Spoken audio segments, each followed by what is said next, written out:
दानोळी तालुका शिरोळ येथील महसूल विभागातील तलाठी कार्यालयाच्या कामकाजात अधिक पारदर्शकता, शिस्त आणि नागरिकांना वेळेवर सेवा मिळावी यासाठी दानोळी व इतर गावातील तलाठी व महसूल कर्मचाऱ्यांची उपस्थिती बायोमेट्रिक प्रणालीद्वारे नोंदवण्याची मागणी नागरिकांमधून होती आहे.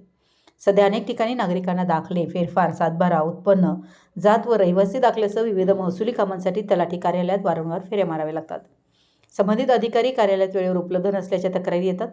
त्यामुळे शेतकरी, विद्यार्थी, ज्येष्ठ नागरिक आणि सर्वसामान्य नागरिकांचा वेळ व पैसा वाया जातोय.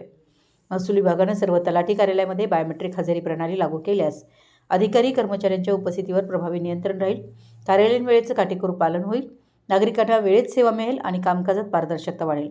वरिष्ठ अधिकाऱ्यांनाही उपस्थितीची ऑनलाईन माहिती उपलब्ध होऊन प्रशासन अधिक जबाबदार बनेल. तसेच नागरिकांच्या दृष्टीनं महत्त्वाच्या असलेल्या महसूल विभागात आधुनिक तंत्रज्ञानाचा वापर करून बायोमेट्रिक उपस्थिती सक्तीची करावी अशी मागणी शेतकरी व सामाजिक संघटना यांच्याकडून होती आहे. रावसाहेबांची केवळ वाट पाहणे. अनेक वेळा तलाठी रावसाहेब शासकीय कामकाजासाठी तालुक्याच्या कार्यालयाला जात असतात.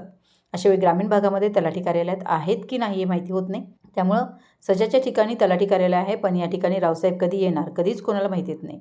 त्यांचं गावात यायचं वार निश्चित असले तरी ते येतीलच हे सांगता येणार नाही. येणार की नाही याचाही निरोप नसतो. त्यामुळे त्यांची वाट पाहत दिवस घालवावा लागतो. सजा कार्यक्षेत्रातील विविध गावच्या नागरिकांना अनेक कामांसाठी हेलपाटे मारावे लागतात. त्यामुळे रावसाहेबांची हजेरी बायोमेट्रिकने करावी अशी नागरिकांची मागणी आहे. मराठी एस न्यूजसाठी दानोळीहून विजयराज जगदाळे.